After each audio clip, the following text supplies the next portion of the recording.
바로 분명한 것은 세종대왕의 실제 태몽 기록은 많이 아쉽지만 없다는 것입니다.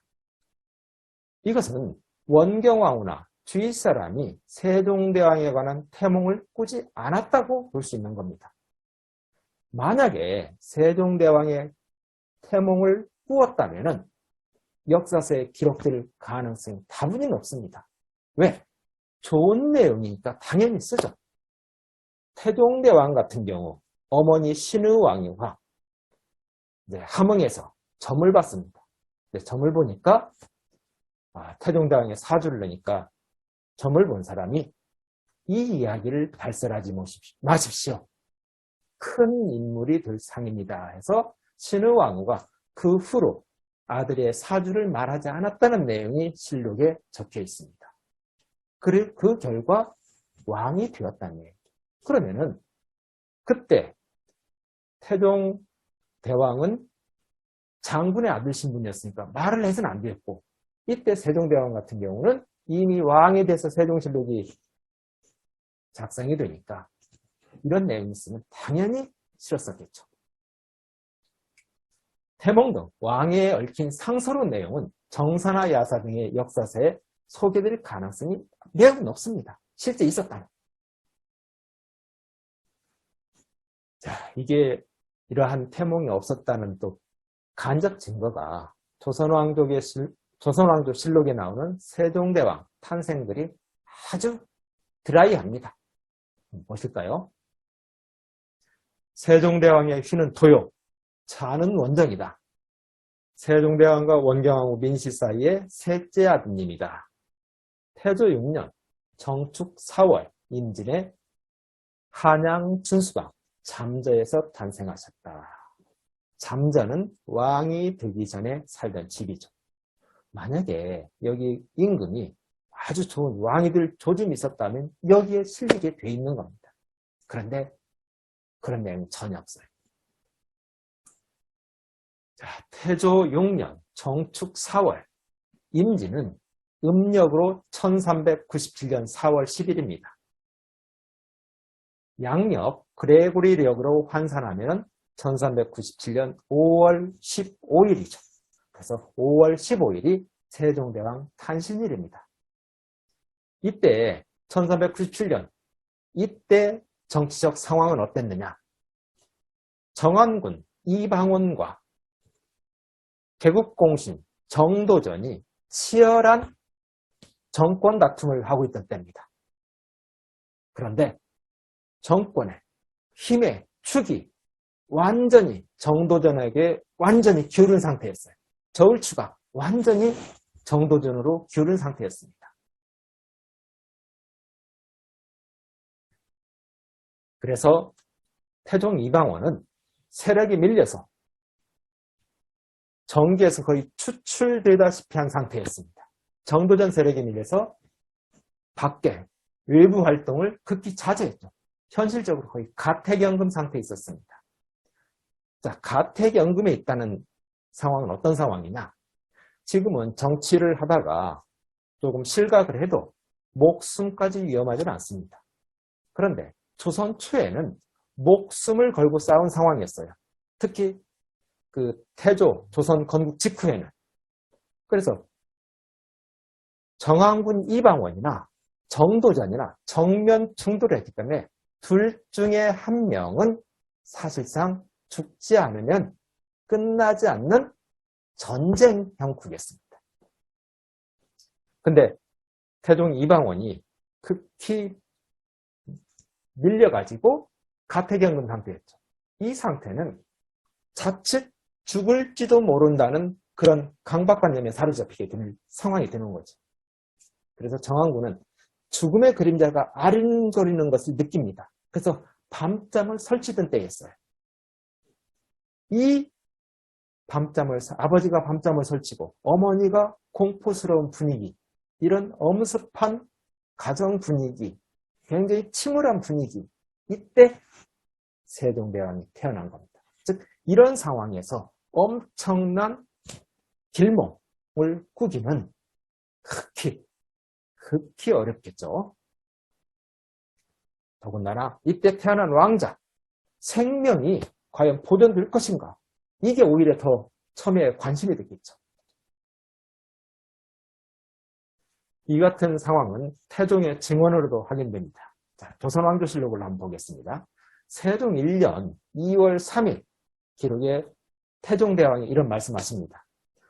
정축년에 추상을 낳았다. 1397년에 추상 태종을 낳았다. 그때 내가 정도전 일파의 시기로 말미암아 형세가 막 용납되지만 내가 지금 정도전한테 밀려서 참 행사를 못하고 있었다. 실로 남은 날이 얼마 되지 않을 것으로 생각되었다. 남은 날이 얼마 없다. 즉 내가 앞으로 얼마 살지 모르겠다. 잘못하면 죽을지도 모르겠다. 정적에 의해서. 이런 상황이라는 거죠. 그래서 항상 가슴이 답답하고 내가 아무런 낙이 없었다. 자, 내가 죽을지도 모른다. 그러면 관심이 가는 것은 누굴까요? 부모 입장에서는 내가 죽으면 어떻게 되지? 이 아이들은, 이 핏덩이들은 어떻게 되지? 생각하면서 그때 아들이 누구 있었느냐? 양녕대군이 있었죠. 양녕대군과 효령대군. 그러니까 이 말씀을 하시는 겁니다. 그래서 태종과 대비, 원경왕후는 더불어 서로 바라보면서 양녕대군, 이 피부치 어린 아기를 안아주고 업어주고 일찍이 무릎 위에서 떼낸 적이 없다. 왜? 이 아버지와 어머니가 언제 어떻게 될지 모르는데 혹시 잘못되면은 이 핏덩이는 어떻게 될 것인가? 이렇게 극히 불안한 상태였다는 거죠. 이런 상황에서 세종이 태어난 겁니다. 정리하면 정왕군은 가택연금 상태에서 언제 죽을지 모르는 두려움에 떨고 있었다. 그렇게 원경왕후와 함께 눈에 밟히는 어린 아들 양녕대군을 가슴에서 한시도 떼놓지 않은 것이다. 이 불안한 시기에 원경왕후가 세종을 임신했고 출산한 것이다. 이렇게 세력이 극히 세력과 세력끼리 싸우다가 한 세력이 극히 열세에 몰렸을 때 이때는 어떻게 해야 되느냐. 열세에 몰린 그 사람은 큰 세력하고 싸워가지고 이길 수가 없죠. 열세에 몰린 수적이나 전력적으로 극히 떨어지는 그 세력에서는 이길 수 있는 방법이 딱 하나밖에 없습니다. 위통수. 그래서 태종 이방원은 가택연금상, 집에서 여러 가지 궁리를 하죠. 그래서 위통수를 계속 노리는 겁니다. 위통수 생존 전략. 내가 살기 위해서는 이 방법을 찾아야겠다. 위통수 생존 전략이 즉 세력이 약한 세력이 큰 세력을 칠 때는 정상적인 대결은 안 됩니다. 기습 공격밖에 없어요. 그게 승리할 가능성이 있는 거죠. 그래서 태종 이방원은 정도전을 제거하기 위해서 기습 공격을 하는 것입니다. 세종이 2살 됐을 때 태종 이방원이 정도전을 기습 공격해가지고 분위기를 반전시키죠. 이것이 제1차 왕자난입니다. 정도전을 제거하고 정도전이 밀었던 그 이복 동생 세자인 왕세자 이방석과 이방석의 형인 무한대군 이 방번을 제거를 합니다. 이때부터 태종 이방원은 생명의 위기에서 벗어났고 정권의 실세로 떠오르는 거죠. 여기에서 우리 시각으로 그래도 이복 동생이지만 아버지가 살아계신데 이복 동생을 죽일 것까지 있느냐? 그렇죠. 이건 너무했죠. 너무했지만 그때 당신의 시각으로는 왕세자였던 이방석, 어린 이복 동생이 살아있으면 화근이 될 수 있어요. 언제 이방석을 중심으로 다시 이방원에게 도전할지도 모르죠. 그래서 정치 생리상, 그때 당시 정치 생리상 태종 이방원 입장에서는 왕세자 의안대군 이방석을 제거하지 않을 수 없는 처지였다. 이렇게도 말씀드릴 수 있습니다. 지금 입장에서는 대단히 비정한 거지만 귀양만 보내고 살려줄 수도 있지 않느냐 생각할 수 있지만 그때 당시로는 조금 그런 선택은 어려웠을 것이다 라고 생각합니다. 자, 지금까지 세종대왕, 태몽, 금빛 태몽이 있었느냐라는 말씀을 드렸습니다. 자, 결론을 내립니다. 세종대왕에 관한 황금빛 길몽, 태몽은 없었습니다. 옛 전설로 전해지는 태몽 이야기는 아쉽게도 1980년대에 창작된 내용으로 사실과는 다른 것입니다. 지금 알려진 세종대왕에 관한 태몽은 현대작가 창작입니다.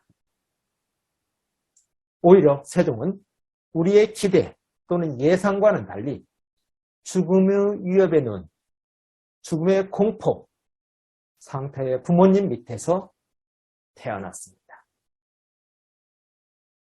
이제 다음 시간에는 축하받지 못한 성군 세종의 출생, 축하받지 못한 5가지 이유에 대해서 말씀을 드리겠습니다. 감사합니다.